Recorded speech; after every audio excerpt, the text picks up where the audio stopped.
9 heures, l'architecte arrive enfin sur son exploitation en périphérie de Bamako. Particularité, ici, tout est cultivé sous serre.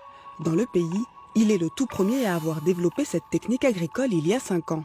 Ici, vous voyez, c'est la petite serre qui a été installée en 2011. C'est une serre de 320 mètres carrés. D'ici est partie l'aventure des serres du Mali. Je l'ai implantée parce que je l'ai vue en Israël et je me disais qu'ils ont le même climat que nous. Allons-y, pourquoi pas une serre? Là, le résultat a été au-delà de mes attentes et j'ai donc décidé plus loin. Ce que vous voyez devant vous, c'est une serre ultra moderne. Une serre ultra moderne dotée de toutes les dernières technologies en matière de sériculture. Amadou Sidibé a investi au départ 300 millions de francs CFA. Mesure de l'humidité, l'arrosage, la gestion de la ferme de 5 hectares est presque entièrement automatisée. Ici, tout est géré grâce à un seul ordinateur capable de créer un microclimat.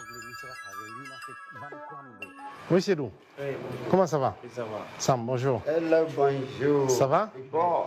Qu'est-ce qui se passe aujourd'hui? Tu fais quoi? On a fait l'arrosage L'arrosage. du cerf numéro 2 et le cerf numéro 1. Dans 14 minutes, tu vas voir le cycle d'arrosage. Il n'y a pas d'alarme, donc tout est bon. C'est l'automate d'irrigation de dernière génération qui peut prendre en charge jusqu'à 5 hectares de serre, qui peut en prendre en charge plus d'une centaine de programmes d'irrigation. Donc c'est cet ordinateur qui va déterminer la quantité d'eau à envoyer à chaque plante, avec la quantité d'engrais nécessaires au développement de la plante à son stade.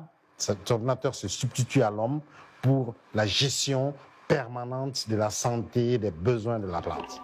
Un système d'irrigation automatisé dont l'architecte reconverti en fermier est fier. Grâce à ce système, il cultive des tomates, du melon, des concombres. Des cultures dépendantes des eaux de pluie au Mali, mais pas chez Amadou Sidibé. Pendant 4 mois de l'année, quand il fait frais, de décembre à février, on trouve toutes sortes de légumes. Mais immédiatement après, avec les grandes chaleurs, la pluie, tout disparaît. Parce que le climat est un facteur limitant. J'arrive à faire la contre-saison de la contre-saison.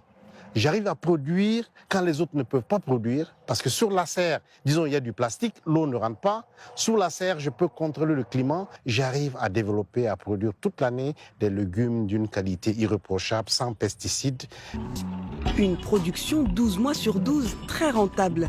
La ferme d'Amadou Sidibé lui rapporte plus de 200 millions de francs CFA par an.